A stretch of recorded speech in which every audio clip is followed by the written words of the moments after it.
Subscribe to our channel by clicking the subscribe button. Click the bell button and enjoy the latest uploads from our channel. سیدہ عائشہ رضی اللہ تعالی عنہا سے مروی ہے، فرماتی ہیں کہ ایک رات میں بیدار ہوئی تو رسول رحمت صلی اللہ علیہ وآلہ وسلم کو بستر پر نہ پایا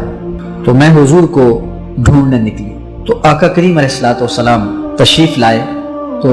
حضور علیہ السلام نے ارشاد فرمایا، عائشہ بے شک آج کی وہ بابرکت رات ہے کہ اللہ تعالیٰ نصف شعبان کی رات کو نزول فرماتا ہے الی السماء الدنیا، آسمان دنیا پر، بنو کلب کی بکریوں کے بالوں کے برابر گناہگاروں کو جہنم کی آگ سے آزاد کر دیتا۔ قبیلہ بنو کلب عرب میں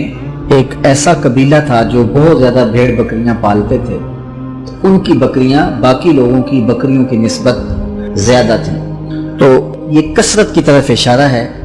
کہ اتنے گناہگاروں کو اللہ تعالیٰ جہنم کی آگ سے آزاد کرتا ہے۔ حضرت سیدنا علی المرتضی رضی اللہ تعالی عنہ سے مروی ہے،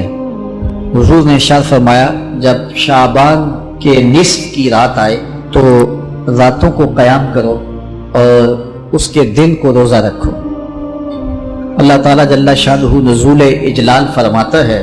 غروب شمس کے ساتھ ہی پہلے آسمان پر، اور ارشاد فرماتا ہے، کوئی ہے مجھ سے بخشش مانگنے والا میں اس کو بخش دوں، ہے کوئی مجھ سے رزق طلب کرنے والا میں اس کو رزق دوں، ہے کوئی مصیبت میں پھنسا ہوا میں اس کی مصیبت دور کر دوں، الا قضا حتی یطلع الفجر، ہے کوئی اس مصیبت میں پھنسا ہوا ہے کوئی اس ضرورت کا حامل، تو یہ اللہ تعالیٰ ارشاد فرماتا رہتا ہے یہاں تک کہ فجر طلوع ہو جاتی ہے، اور طلوع فجر تک اس رات کو اللہ کی رحمتیں آواز دیتی ہیں کہ کوئی مانگنے والا ہو تو دست طلب دراز کرے، میں اس کی جھولی خیرات سے، برکات سے، انوار سے، رحمتوں سے بھر دوں۔ یہ شکر ہے کہ امت میں ان راتوں کو بیدار رکھنے کا سلسلہ موجود ہے، لیکن عموماً ہم نے ان مقدس راتوں کو بھی تقریباً کھلونا بنا لیا ہوا ہے، اور اس قدر پٹاخے چھوڑے جاتے ہیں، آتش بازی کی جاتی ہے کہ جس طرح اللہ تعالیٰ اس سے راضی ہوتا ہے، جبکہ فضول خرچ کو شیطان کا بھائی قرار دیا گیا ہے۔ تو ہمیں ان راتوں میں ذکر و فکر کے ساتھ، دعا و استغفار کے ساتھ، عبادات کے ساتھ بسر کرنا چاہیے، تسبیح و تحلیل میں اس رات کو گزارنا چاہیے، اور سچی توبہ کرنی چاہیے، ایک رسم کے طور پہ نہیں کہ ساری رات جاگے اور ہم توبہ کریں، صبح ہماری زندگی کے معمولات وہی ہوں جو ایک دن پہلے ہوں۔ سچی توبہ کی علامت یہ ہے کہ انسان کی زندگی بدل جاتی ہے۔ سچی توبہ کی شرائط ہے کہ ما قبل سے توبہ کرے اور آئندہ ان کاموں کے نہ کرنے کا عزم مصمم کرے، اور جب اس پہ قائم رہے گا تو پھر اس کی توبہ قبول ہے۔ لیکن اگر وہ اپنی زندگی کے تیور نہیں بدلتا اور ساری رات توبہ توبہ پکار اٹھتا ہے، تو ایسی توبہ سے توبہ بھی توبہ توبہ کرتی ہے کہ یہ کیا تماشا کر رہا ہے۔ تو ہمیں خلوص کے ساتھ، للہیت کے ساتھ سچی توبہ اپنے گناہوں سے کرنی چاہیے۔ زندگی کی قیمتی سانسیں اور لمحے اور گھڑیاں ہماری تیزی کے ساتھ گزر رہی ہیں،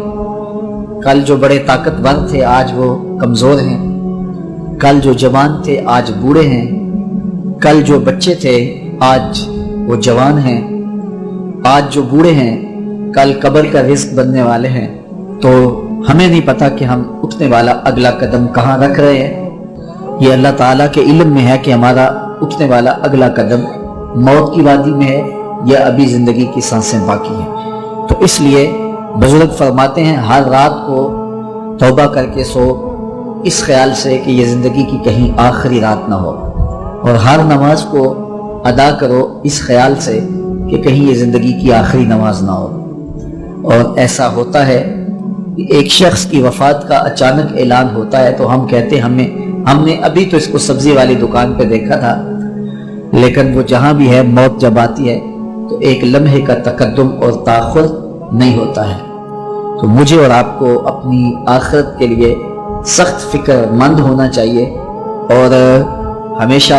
اللہ کی حضور رجوع، توبہ اور انابت سے اپنے گناہوں کی معافی کا سوال کرنا چاہیے، تو لیلۃ الشعبان میں اللہ تعالیٰ کی رحمتیں